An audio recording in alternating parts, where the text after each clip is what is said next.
যদিও চিংড়ি মাছ নয়, কিন্তু বাঙালির কাছে মাছের থেকে কম কিন্তু নয়। রাজপদ হয় জানো তো, মাটন হচ্ছে সেই রাজপদ। হ্যালো গাইস, এসে গেছি মাসির বাড়িতে ভাইফোঁটার খাওয়ার খেতে। আমি দিদি আমরা কেউ ভাইফোঁটা দেখি না, মাসিরা দেবে, মা মাসিরা, কিন্তু খাওয়া দাওয়া তো হবে। তো সেই খাবারের জন্য চলে এসেছি। তো দেখা যাক আজকে কি কি খাওয়া যায় তোমাদের সাথে শেয়ার করবো। পিছন দিক দিয়ে বাবা, মাসিরা তসের হয়ে পিছন কি মাল বদল এখন হবে না, পরে হবে। তো দেখি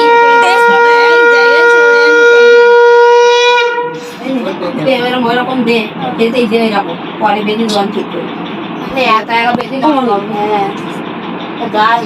হাতের বাড়ি না খাবে কি করে। রিমা বসে যা, দেখি হাতটা তোর বেরিয়ে গেলে কিন্তু খেতে পারবি না।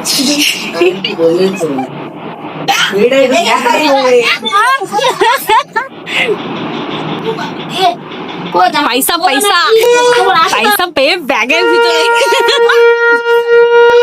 সবগুলো নিয়ে চলে আসো, সব ওখানে যা মাসি সত্যি চুল ধরে নেবো না। ও বাবা,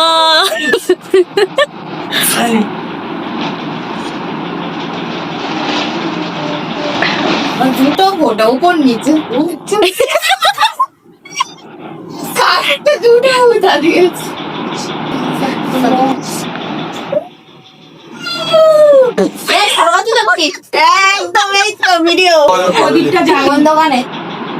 আরে নাগের বাজারের পরে কি কোন দোকান মানে বাসন্তী বুঝতে যোগাযোগ করো।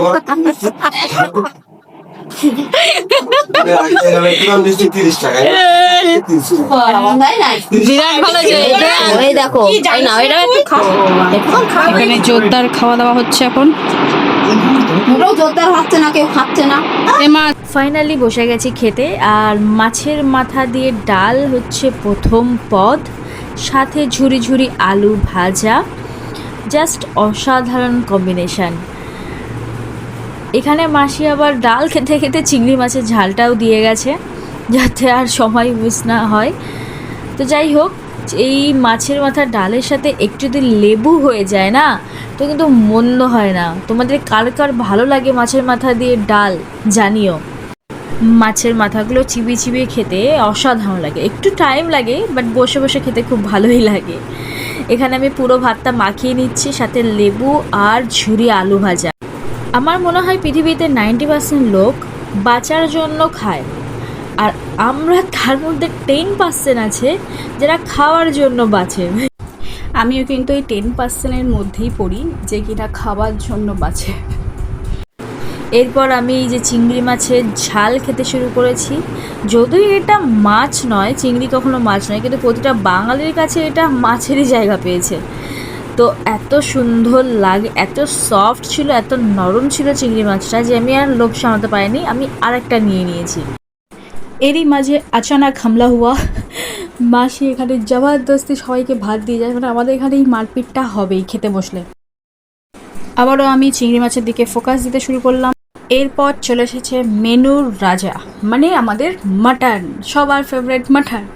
যেন রবিবারে যে একটা মাটন হয় না, হালকা বাস মশলা, একদম লাইট মশলা দিয়ে লাল ঝাল ঝাল ঝাল, ঠিক তেমনই মাটনটা করেছে মাসি। খুবই সুন্দর, একদম লাইট, ওফ অসাধারণ। দেখো, আমি 10% ক্যাটাগরিতে পড়ি ঠিকই, যে খাওয়ার জন্য বাঁচি, কিন্তু এমন নয় যে শুধুই রিচ খাবারই খাবো, তেল মশলাযুক্ত খাবারও খাবো, এমন নয়। আমি সিদ্ধও খাই, হেলদি খাবারও খাই, যেটাতে দুটোই আমার ব্যালেন্স থাকে। এমন নয় যে শুধুই রিচ খাবো। তো যাই হোক, মিষ্টি দই তো মেনুতেই পড়ে না, এটা তো মাস্ট, এটা প্রতিটা বাঙালির কাছে থাকবেই, তো এটা আমি ধরিই না। আর দেখো, এদিকে উকি মারছে জলপাইয়ের চাটনি। তো খাওয়া দাওয়া সব কমপ্লিট, এবার যাচ্ছি বাড়ির দিকে আমি আর মা। তো এই ছিল আজকে ভাইফোঁটার খাওয়া দাওয়া। তো চলো, বাই।